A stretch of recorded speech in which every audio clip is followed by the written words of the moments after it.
Good morning, everyone, and welcome to the Black Creek Oyster Bay Services Committee meeting for Monday, October the 6th, 2025. And we're here at the Comox Valley Regional District offices on 770 Harmston Avenue. I'd like to welcome the throngs in the gallery this morning. This is going to be a good day to enjoy a little bit of the sunshine, that beautiful October sunshine, before it turns into the monsoons of November. Yes, we're meeting today on the official unceded territory of the Comox First Nations, and this committee is a committee that actually spans both regional districts of Comox and Strathcona, being that the services sprawl across the borders. So I welcome Area D, Director Rice here for this meeting. Proceeding right along, I guess we have no delegations, no resolution of status report. We're going to plow right into the Union of BC Municipalities Community Emergency Preparedness Fund application stream for the Oyster River Fire and Rescue. Motion to receive, moved, and I'll second it. And over to CAO for introductions. Thank you, Chair, and good morning to the directors. Bruce Green is our Regional Rural Fire Chief, and Bruce will be introducing this report. Welcome, Bruce. Thank you through the CEO to the chair and the director. Once again, the UBCM and the government are offering up grant funding through the Community Emergency Preparedness Fund, and one of those is for composite fire departments. We are allowed to apply for up to $30,000, and it's fairly prescriptive. It's based on our level of service, declared level of service. So whatever we're asking for has to do to strictly firefighting only with that level of service. You can see in the staff report the gear and equipment and training that we're applying for. So with that, I open up to any questions. Well, you can't get enough training, not in your endeavor. It saves lives. Director Rice, any comments? Director Rice has no questions. I don't think I do either, except to wish everyone the best of luck on this grant application.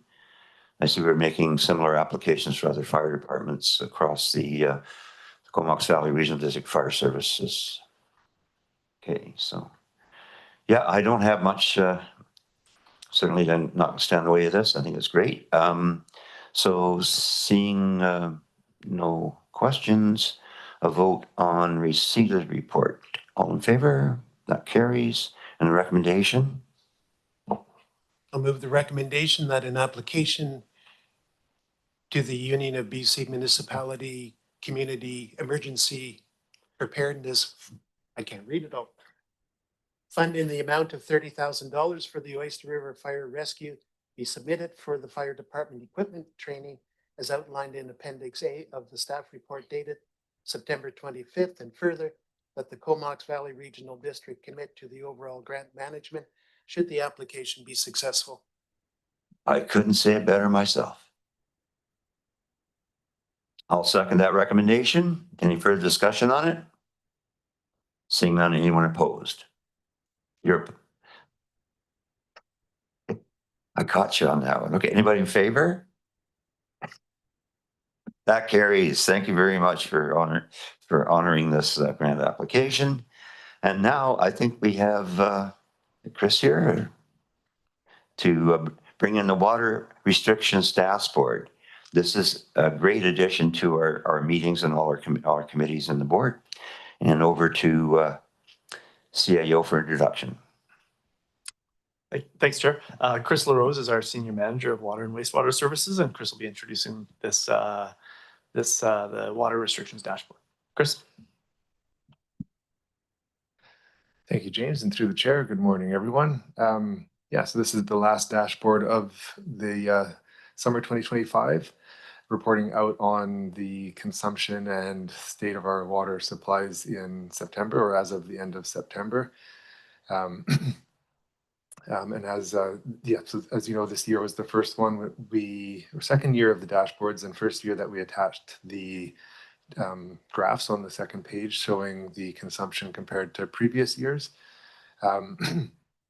So first, from a water supply perspective, we're in pretty solid shape. certainly now that the rains have started. But we did see the river well levels continue to fall through September until that rain started over the past week or so. Groundwater levels stayed pretty good throughout the season. But as we've highlighted in previous months, the consumption this year has definitely been high. What I can report, so actually still on the dashboard, it speaks to a possible leak contributing to higher consumptions. And with the work we've done since or lately, we've confirmed that it's not a leak on the public distribution side. We've identified that there are a number of leaks on private property, which are known by the property owners, which are contributing about 10 or 11% to that consumption.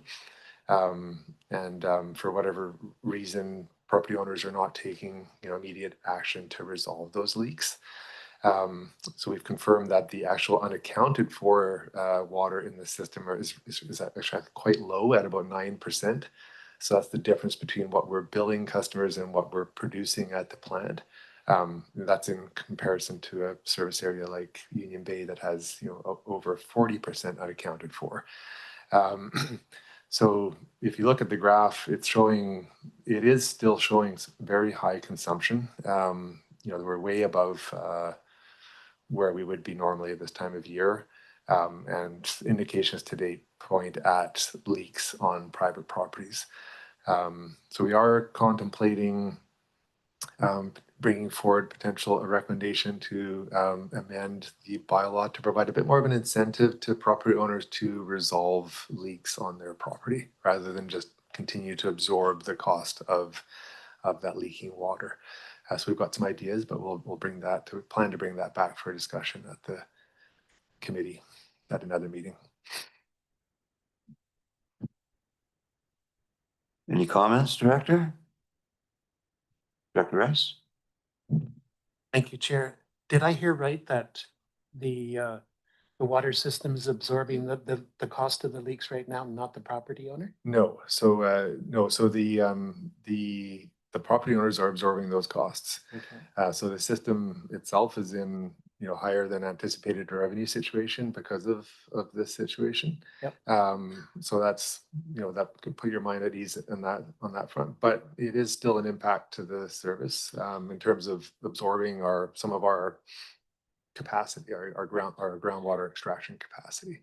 I know that we also get water from the city of Campbell River, and ironically, I did have a leak on my property, and the arrangement that we have with the SRD is that if the property owners take appropriate action very quickly, and actually take the steps to either replace their water line or at least get the leak fixed, then they would be entitled to get a fair amount of their money back on that billing. So, and that to me provides quite the incentive for property owners to get it done and put in a new water line. So I don't know if that's something that you're looking at. Yeah, so currently we provide a rebate, but one of the ideas we have is like currently it doesn't actually it doesn't stay in the bylaw that the rebate's only available if you take immediate action to resolve the leak. So I think that's a change that we'll likely be bringing forward is making that clear that the rebate's only available like if you have 20 days or X number of days from when we let you know that there's a leak to repair it, after which point there will be no rebate available for any further leaking water. So I think that's an obvious like a great solution. So I think we'll likely be bringing that forward. Yeah. Thank you for that. Yeah. So Chris, just to refresh my memory, they would be drawing water at the highest possible rate of the tiered rate, right? Yeah, currently, yes. Yeah. And what currently is our highest? Oh, I don't have that number right in front of me, but it is fairly high. I think it's just under $4 per cubic meter. Don't quote me on that, but it's up at that level. So it is a significant cost to these owners that are currently absorbing those. Yeah. Seems odd that they wouldn't take action. Mm-hmm. Okay, well, it's something we're going to have to address at a later date, I guess. I did hear you make a motion on receipt. So, yes, I'll second it. Any other discussion on the dashboard? Seeing none. Oh, anybody opposed? That carries. And that brings us to the illustrious end of the Black Creek Oyster Bay Services Committee meeting, and a motion to terminate would be appropriate. And I'll second it. We're terminated. Thank you very much, everyone, and stay tuned for the Electoral Area Services Committee.